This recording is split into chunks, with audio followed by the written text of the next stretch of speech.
Welcome to my channel. আশা করি সবাই ভালো আছেন। আজকের ভিডিও টপিক হচ্ছে নিজ বীর্য যদি পড়ে কাউকে খাওয়াতে পারেন তাহলে সে আপনার সাথে সহবাসে রাজি হবে বা আপনার সাথে সেক্স করতে রাজি হবে। অর্থাৎ স্বীয় বীর্য মানে নিজের বীর্য মন্ত্র দ্বারা অভিমন্ত্রিত করে যদি আপনি কাঙ্ক্ষিত ব্যক্তিকে খাওয়াতে পারেন তাহলে সে আপনার সাথে সহবাসে রাজি হবে এবং কি আপনার সাথে মিলন করবে। এটা ছেলে মেয়ের উপর প্রয়োগ করতে পারবে, মেয়ে ছেলের উপর প্রয়োগ করতে পারবে, কোনো ধারাবাধা নিয়ম নেই। তো পুরো ভিডিওটা না টেনে শেষ পর্যন্ত দেখেন। আমার চ্যানেলটা অবশ্যই সাবস্ক্রাইব করবেন, লাইক কমেন্ট শেয়ার করবেন। আপনারা যদি আমাদেরকে দিয়ে কোনো ব্যক্তিগত কাজ করাতে চান সেক্ষেত্রে স্ক্রিনে দেওয়া নাম্বারে চাইলে ইমোতে বা হোয়াটসঅ্যাপে যোগাযোগ করে যে কোনো কাজ করাতে পারবেন দেশে বা দেশের বাইরে থেকে। এই টুটকা এবং মন্ত্রটি প্রয়োগ করার জন্য অবশ্যই প্রথমত আমার অনুমতি নিতে হবে। অনুমতির জন্য এই ভিডিওতে যারা 10টা কমেন্ট করবে আমি তাদেরকে অনুমতি দিয়ে দিব এবং অনুমতি নেওয়ার পরে আপনি যে কারোর উপর এটা প্রয়োগ করতে পারবেন। তবে একটা সতর্কবার্তা হচ্ছে, অন্যায়ভাবে এটা কারোর উপর প্রয়োগ করবেন না। যদি বাধ্য হন তবে সেক্ষেত্রে কারোর উপর প্রয়োগ করতে পারেন, আমি সবাইকে অনুমতি দিব। তো যাই হোক, প্রথমত আপনাকে যে কোনো শনি বা মঙ্গলবার দিনে নিজের বীর্য সংগ্রহ করতে হবে। বীর্য এতটুকু সংগ্রহ করবেন, সেটা কীভাবে বের করবেন আপনি নিজের বীর্য সেটা আপনার ব্যক্তিগত ব্যাপার। সংগ্রহ করার পরে সেটা শুকালে সাধারণত সেটা গুঁড়োর মতন হয়ে যায়। সেই গুঁড়ো বীর্যের উপরে আপনাকে একটা মন্ত্র পড়তে হবে। সেই মন্ত্রটা হচ্ছে ওম নমঃ ভগবতে বীর্য বশীকরণায় সাহা, অর্থাৎ এটা বীর্য দ্বারা বশীকরণ।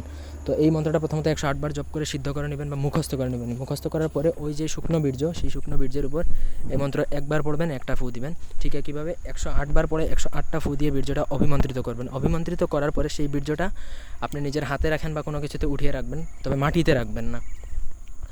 কোনো কিছুতে উঠিয়ে রাখার পরে সেই বীর্য আপনি যখন মন্ত্রটা দ্বারা অভিমন্ত্রিত করলেন, তারপর আপনি যাকে বশীভূত করবেন বা যাকে খাওয়াবেন বা যার সাথে মিলনে আনবেন তার নাম বলবেন যে অমুক যেন আমার সাথে মিলন করে বা আমার সাথে বিছানায় আসে বা আমার সাথে সহবাস করে, যে কোনো একটা বললেই হবে। এটা বলে ওই বীর্যের উপর আরও 3টা ফু দিবেন।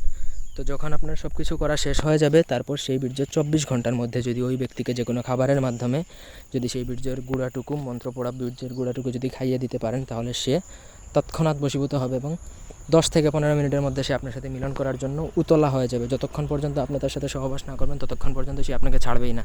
তো আশা করি বুঝতে পারছেন। তো কোনো কিছু যদি কারো বুঝতে অসুবিধা থাকে তাহলে অবশ্যই কমেন্ট করে জানাবেন, আমি রিপ্লাই দিয়ে বুঝিয়ে দেওয়ার চেষ্টা করব। একটা কথা, অন্যভাবে এটা প্রয়োগ করবেন না। তো ভিডিওটি ভালো লাগলে লাইক দিবেন, কমেন্ট, শেয়ার এবং সাবস্ক্রাইব করবেন। ব্যক্তিগত যে কোনো কাজের জন্য আমাদের সাথে যোগাযোগ করতে পারেন স্ক্রিনে দেওয়া নাম্বারে। সবাই ভালো থাকবেন, সুস্থ থাকবেন, আমাদের চ্যানেলটির সাথে থাকবেন, সাবস্ক্রাইব করে পাশে থাকবেন। ধন্যবাদ সবাইকে। আল্লাহ হাফেজ।